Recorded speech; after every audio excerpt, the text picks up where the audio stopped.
Good morning students. हमने पिछली अपनी क्लास के अंदर जो है वो पार्ट पढ़ा था डेंगू बुखार। ठीक है, आज उसकी क्या है क्वेश्चन आंसर्स हम करेंगे। तो मौखिक प्रश्न है सबसे पहले जो आपको 1 मार्क क्वेश्चन या 2 मार्क में आते हैं।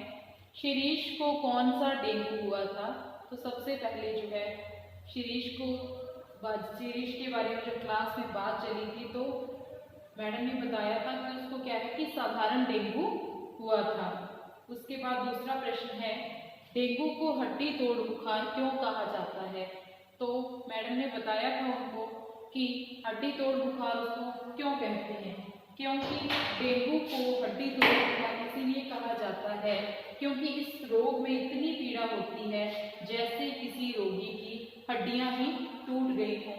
तो हमने पढ़ा था अपने पाठ के अंदर कि इसके अंदर क्या है कि हमारी मांसपेशियां हैं, जोड़ों के अंदर बहुत ही खिंचाव और दर्द रहता है, जिसकी वजह से क्या है कि हमारे शरीर की जो हड्डियां हैं वो दुखने लगती हैं, दर्द होता है, जिससे क्या है हड्डियां ऐसा लगता है टूट जाएंगी। तो इसी कारण इसको क्या है हड्डी तोड़ बुखार भी कहा जाता है। उसके बाद हमारा अगला प्रश्न है डेंगू की सबसे गंभीर अवस्था कौन सी होती है?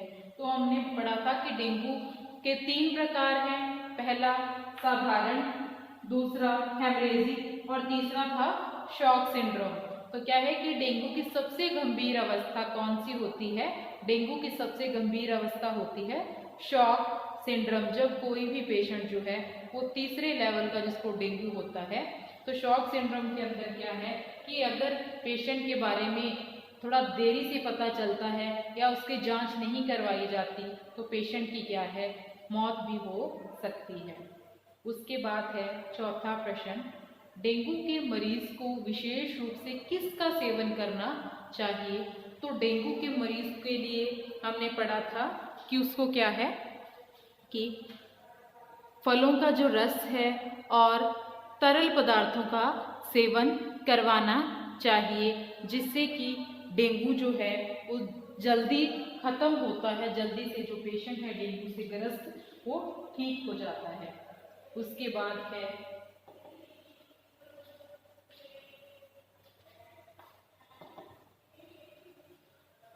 कि सही वाक्यों पर सही का तथा गलत पर गलत का निशान जो रॉन्ग आंसर है उसको लगाना है। तो सबसे पहला है डेंगू नर मच्छर से काटने से होता है। तो गलत है कि डेंगू नर मच्छर से नहीं, जो मर्जी मच्छर जो है वो काट ले, अगर वो दिन में काटता है तो उसे क्या है किसी भी व्यक्ति को डेंगू हो सकता है। तो इसमें अकेला ये नहीं है कि अगर नर मच्छर ही काटेगा तो ही डेंगू होगा, कोई भी नर या मादा दोनों में से अगर कोई भी मच्छर जो है काटता है उसकी वजह से भी क्या है डेंगू हो सकता है। दूसरा है डेंगू बीमारी देने वाला मच्छर दिन में काटता है। तो हाँ, ये सही है कि हमने पढ़ा था कि जो डेंगू है अगर किसी भी व्यक्ति को दिन में जो मच्छर काटता है, ये वाला मच्छर अगर दिन में काटेगा तो उससे क्या है कि उसे डेंगू होने के पूरे चांसेस होते हैं। उसके बाद पढ़ा था हमने साधारण डेंगू, चेचक तथा हेमरेजिक डेंगू के प्रकार हैं। तो नहीं, हमने कौन कौन से पढ़े थे? साधारण, हेमरेजिक और शॉक सिंड्रोम, ये 3 प्रकार थे डेंगू के। चेचक इसके अंदर नहीं आता, तो इसके अंदर आप करोगे क्रॉस। चौथा था हेमरेजिक डेंगू में प्लेटलेट्स चढ़ाने की ज़रूरत होती है। तो हाँ, ये हमने देखा था कि जो जिसको हेमरेजिक डेंगू होता है उस पेशेंट के जो रक्त है वो थमने लगता है, जिसकी वजह से क्या है कि उसके शरीर पर लाल चकंदे जो हैं वो लाल निशान पड़ने शुरू हो जाते हैं, जो खून का संक्रमण है वो कम होने लगता है, जिसकी वजह से क्या है कि हेमरेजिक डेंगू वाले पेशेंट को प्लेटलेट्स चढ़ाने की ज़रूरत पड़ती है। आई होप कि आपको ये वाले समझ आ गए होंगे टिक क्रॉस। उसके बाद है सही शब्द से वाक्य पूरे करने हैं।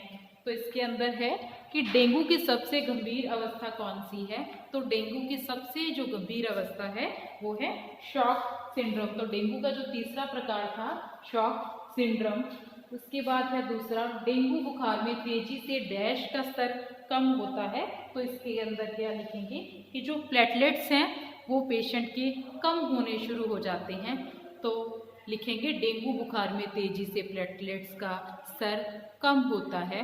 तीसरा था, शिरीष को डेंगू बुखार हो गया है। तो किसको डेंगू बुखार इसमें पूछा है?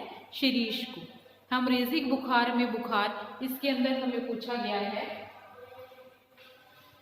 कि जो दूसरे प्रकार था डेंगू का, हेमरेजिक बुखार, उसके अंदर क्या है कि किसी भी पेशेंट को कहाँ तक जो बुखार है, किस डिग्री तक बुखार है वो पहुंच सकता है। तो यहाँ पर हम लिखेंगे 105 डिग्री फ़ारेनहाइट तक क्या है किसी भी पेशेंट का, हेमरेजिक बुखार के पेशेंट का जो फीवर है वो 105 डिग्री तक पहुंच सकता है।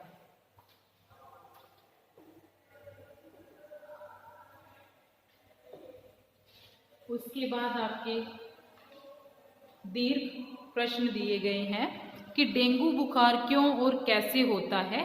तो हमने सबसे पहले जो अध्यापिका से बच्चे पूछ रहे थे तो गौतम ने पूछा था कि गौतम और आदित्य मैडम से प्रश्न करते हैं कि ये डेंगू क्या होता है और कैसे होता है। तो अध्यापिका ने हमें बताया था कि जब ठहरा हुआ साफ पानी के अंदर क्या है, एडिस इजिप्ट के काटने से क्या है बुखार हो जाता है। यह मच्छर क्या दिन में काटता है, ये भी हमने पढ़ा था। रक्त में संक्रमण होने से कि रक्त के अंदर क्या है प्रवाहित होता है, संक्रमण करता है। उसके बाद क्या है 5-6 दिन के भीतर या 5-6 दिन के अंदर ही जो हमारे शरीर पर ये प्रभाव दिखाना आरंभ कर देता है। तो डेंगू बुखार क्यों होता है ये भी पता चल गया कि जब ठहरा हुआ पानी अगर कहीं होगा तो उसके ऊपर मच्छर आएंगे। वो मच्छर क्या है किसी भी व्यक्ति को जब काटते हैं जिससे डेंगू हो सकता है, और जिस व्यक्ति को यह मच्छर काटता है उस व्यक्ति को 5-6 दिन के भीतर जो है इसका प्रभाव दिखना आरंभ होता है, शुरू होता है। उसके बाद हमारा दूसरा प्रश्न है, क्या हेमरेजिक डेंगू बुखार की पहचान कैसे की जा सकती है, कि हम हेमरेजिक डेंगू बुखार की जो पहचान है वो कैसे कर सकते हैं। तो हेमरेजिक बुखार के अंदर क्या है कि नाक, मुंह और दांत में रक्त स्राव के साथ तेज बुखार हो जाता है, कि इसके अंदर क्या है कि हमारे नाक, मुंह और दांतों इन तीनों ही स्थान से क्या है खून का जो बहाव है, खून बहने लगता है, और इसमें जो बुखार है वो 105 डिग्री फ़ारेनहाइट तक पहुंच जाता है, ये भी हमने पढ़ा है। और जिसका सीधा प्रभाव क्या है हमारे दिमाग पर, हमारे मस्तिष्क पर पड़ता है। इसमें DHS पॉजिटिव जो है वो जांच करवाई जाती है, जिससे पता चलता है कि किसी भी व्यक्ति को, किसी पेशेंट को क्या है हेमरेजिक डेंगू है। उसके बाद क्या है जांच के बाद जो मरीज है, जो पेशेंट है, उसको प्लेटलेट्स चढ़ाने की ज़रूरत पड़ती है। तो सबसे पहली पहचान हेमरेजिक डेंगू की क्या है कि किसी की भी व्यक्ति के नाक, मुंह और दांतों से क्या है रक्त बहना शुरू हो जाता है, उसे तेज बुखार होता है, और बुखार कितना है 105 डिग्री फ़ारेनहाइट तक पहुंच सकता है। उसके बाद उसका सीधा प्रभाव क्या है हमारे मस्तिष्क पर, हमारे दिमाग पर पड़ता है। उसके बाद क्या है हमें कौन सी जांच करवाते हैं, DHS पॉजिटिव जांच करवाते हैं। उसके बाद हेमरेजिक डेंगू के मरीज को क्या है प्लेटलेट्स चढ़ाने की ज़रूरत पड़ती है, कि जो मरीज़ है वो इतना ज़्यादा वीक हो जाता है कि उसको प्लेटलेट्स चढ़ाने पड़ते हैं। उसके बाद हमारा तीसरा प्रश्न है कि मच्छर को मानव से डेंगू वायरस कैसे हो सकता है। तो हमने ये भी पढ़ा था कि यदि कोई मादा मच्छर किसी ऐसे व्यक्ति को काट ले जो डेंगू रोग से पीड़ित हो तो मच्छर को क्या है डेंगू वापस मिल सकता है। कि अगर किसी भी मादा मेल मच्छर को जो है वो किसी ऐसे व्यक्ति को काट ले जिसे डेंगू है, तो क्या है कि वो डेंगू मच्छर के अंदर वापस चला जाता है, और जो पीड़ित है, जो मरीज है, जो पेशेंट है वो ठीक हो जाता है। तो हमारा चौथा प्रश्न है, डेंगू जैसी बीमारी से बचाव हेतु हमें क्या सावधानियां बरतनी चाहिए। तो हमने हमारे पाठ के अंदर अंत में ये पढ़ा भी था कि डेंगू से हम कैसे बच सकते हैं, इसका कैसे ध्यान रख सकते हैं, इसकी कौन कौन सी जो सावधानियां हैं। तो सावधानी में लिखेंगे कि आसपास जो है वो ठहरा हुआ पानी जो है नहीं रखना चाहिए, पहला। दूसरा कि किसी भी खुले पात्र में जो पानी है वो नहीं रखना चाहिए। अगर आवश्यकता है तभी क्या है कि खुले पात्र के अंदर पानी रखें, और जब खुले पात्र के अंदर हम पानी रखते हैं तो उसको भी क्या है कि रोज जो है वो बदलते रहना चाहिए। ऐसा नहीं कि एक पात्र के अंदर आपने पानी भर के रखा और वो हफ्तों तक पड़ा रहे। ऐसा अगर होगा तो जो मच्छर हैं वहाँ पे आएंगे और उसकी वजह से वो क्या है कि किसी भी व्यक्ति को जो डेंगू हो सकता है। उसके बाद हमने पढ़ा था कि जो डेंगू है या जो मच्छर है वो किसी भी व्यक्ति को दिन में काटते हैं। तो दिन में काटते हैं तो इससे बचने के लिए क्या है कि हमें शरीर को पूरी तरह ढकने वाले कपड़े जो है वो पहनने चाहिए, कि हमें फुल बाजू जो कपड़े हैं, फुल बाजू टी शर्ट्स हैं, शर्ट्स हैं, वो पहननी चाहिए, जिससे क्या है कि इस डेंगू से जो है वो बचा जा सके।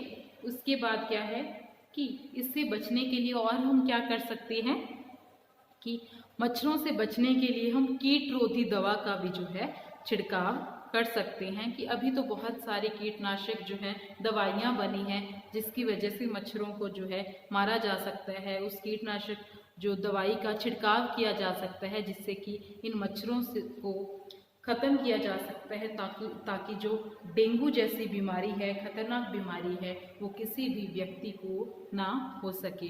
तो आज के लिए हमारी यही एक्सरसाइज थी। आई होप कि आप सभी को समझ में आ गई होगी।